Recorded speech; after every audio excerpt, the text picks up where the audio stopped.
الرجیم بسم اللہ الرحمن الرحیم۔ معزز علماء کرام، مشائخین اعظام، معزز حاضرین اکرام، میں ایک ریزولوشن قرارداد آپ کے سامنے پیش کر رہا ہوں۔ اس سے پہلے میں تینوں آخری علماء کرام سے معذرت چاہتا ہوں کہ ان کو وقت نہیں ملا اپنے بصیرت و فروز خطابات سے ہم کو نوازنے کے لیے۔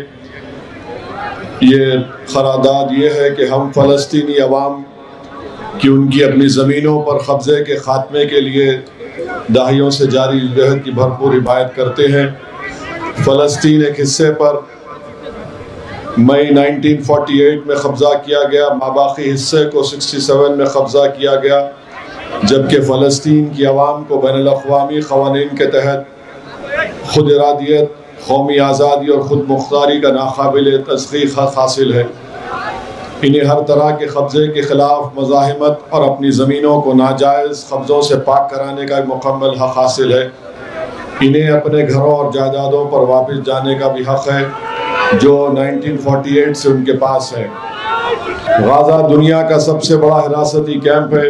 2006 سے غزہ پر ظالم طاقتوں کا قبضہ ہے، جس کے بعد زمینی، فضائی اور سمندری ناکہ بندی کی گئی۔ غزہ کے 20 لاکھ افراد کو مسلسل تباہی کا سامنا کرنا پڑ رہا ہے۔ انہیں بنیادی ضروریات، نقل و حرکت کے حق سے محروم رکھا گیا۔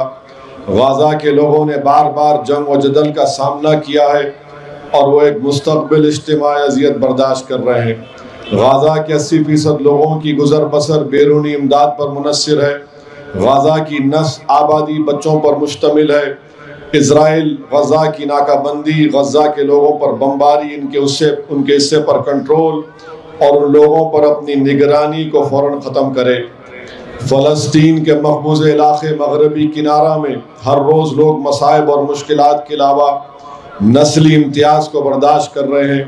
مغربی کنارہ کا جبر الحاق اور وہاں بستیوں کو آباد کرنا غیر اخلاقی اور غیر قانونی ہے۔ عالمی عدالت انصاف نے مغربی کنارہ میں دیوار کی تعمیر کو بین الاقوامی قوانین کے خلاف ورزی قرار دیا ہے۔ اس علاقے کے لوگوں کو 1500 چیک پوائنٹس کا سامنا ہے جو ان کی آزادانہ نقل و حرکت سے روکتے ہیں۔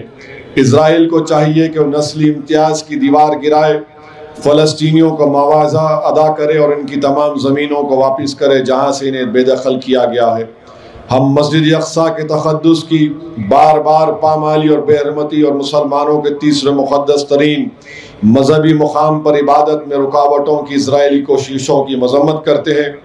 ہم اسرائیل کی طرف سے مقبوض علاقوں میں مساجد اور گرجا گھروں کو نشانہ بنانے کی مذمت کرتے ہیں، بشمول غزہ میں حالیہ عرصے میں بمباری کے ذریعے یونانی آرتھوڈاکس سینٹ پورفیرنس چرچ پر جو دنیا کا تیسرا قدیم چرچ پر بمباری کی گئی، اس کی بھی مذمت کرتے ہیں۔ ہم اسرائیل کی طرف سے دواخانوں، اسکول سمیت شہری انفراسٹرکچر جو بار بار بمباری کی جا رہی ہے مذمت کرتے ہیں۔ ہم سیاسی مقاصد کے حصول کے لیے تشدد کے استعمال کی مذمت کرتے ہیں۔ جو معصوم جانیں ضائع ہوئی ہیں اس پر ہم گہرے غم و تعزیت کا اظہار کرتے ہیں۔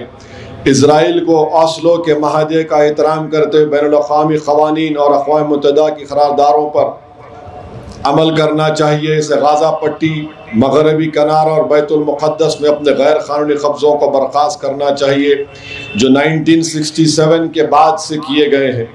اسرائیل ایک آزاد اور خود مختار فلسطینی ریاست کے قیام میں مزید رکاوٹیں نہ ڈالیں۔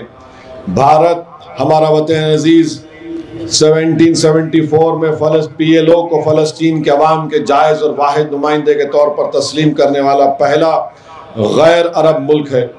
1988 میں بھارت نے آزاد ریاست فلسطین کو تسلیم کرنے والا پہلا ملک ہے۔